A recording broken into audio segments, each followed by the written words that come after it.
एवं उनके स्वर्णिम नाटों का चंदन है। मैं सार्थक पटेल कक्षा 10 का छात्र दिए गए विषय हिंदी भाषा दशा व दिशा पर अपने विचार प्रस्तुत करने आया हूँ। मैं आपको धन्यवाद कहना चाहता हूँ कि आपने मुझे मेरे विचार प्रकट करने का अवसर दिया।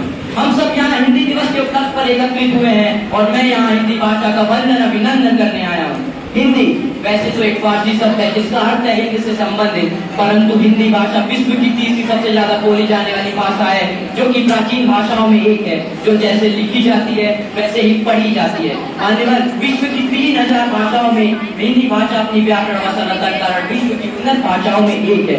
मान्यवर मैं पूछना चाहूंगा, क्या हम अंग्रेजी भाषा और अन्य भाषाओं से निर्जीव वस्तुओं का लिंग निर्धारण कर सकते हैं? नहीं, परंतु हिंदी भाषा द्वारा ये संभव है।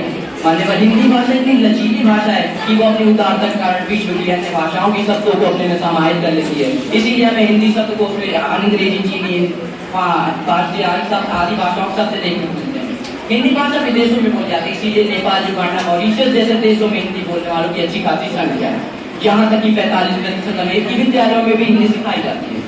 हिंदी भाषा स्वतंत्रता संग्राम की वाहिका और वर्तमान समय में देश प्रेम का भाव प्रकट करती है। इस स्वतंत्रता संग्राम में पंजाब के भगत सिंह, गुजरात के महात्मा गांधी, महाराष्ट्र के बाल गंगाधर तिलक, बंगाल के सुभाष चंद्र बोस जी ने अपनी प्रांतीय भाषाओं को छोड़कर हिंदी भाषाओं को स्वतंत्रता संग्राम की वाहिका के रूप में स्वीकार किया, जिससे आगे चलकर हमारा देश एकत्र हो सका और देश को आजादी मिल सके। इससे हम कह सकते हैं कि हिंदी भाषा ने अपना कश्मीर से लेकर कन्याकुमारी तक अपना परचम लहराया है।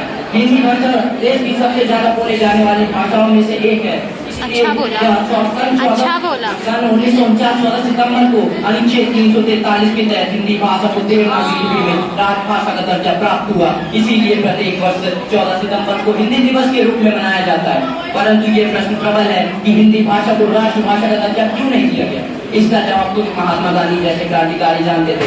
ये अगर हिंदी भाषा को राष्ट्रभाषा बनाया जाएगा तो 22 संविधानिक भाषाओं को ठेस पहुंचेगी, उनके बीच आपसी तनाव होगा, उनमें हिंसा होगी। और महात्मा गांधी जैसे क्रांतिकारी अहिंसा पर विश्वास करते थे, इसीलिए हिंदी भाषा को राष्ट्रभाषा का दर्जा प्राप्त नहीं हुआ।